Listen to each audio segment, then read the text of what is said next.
நிறைவான ஆசீர்வாதம். தேவன் உங்களிடத்தில் சகலவித கிருபையையும் பெருகச் செய்கிறவராயிருக்கிறார். 2 கொரிந்தியர் 9:8.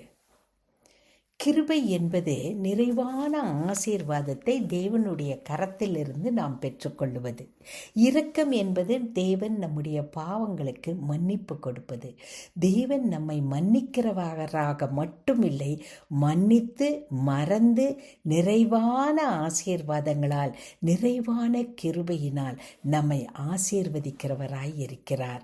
எனவே இந்த ஆசீர்வாதங்களை நாம் நிறைவாய் பெற்றுக்கொண்டு நிறைவான சந்தோஷமான சமாதானமான வாழ்க்கையை நாம் வாழும்போது மற்றவர்களையும் நாம் ஆசீர்வதிக்க வேண்டும்.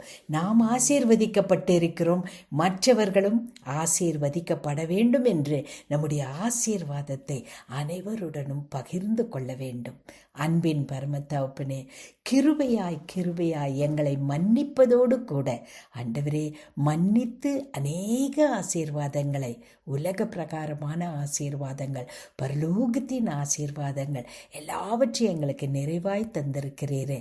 இதை நாங்கள் மற்றவர்களோடு பகிர்ந்து கொள்ள தேவன் கிருபை செய்வீராக. ஆமேன்.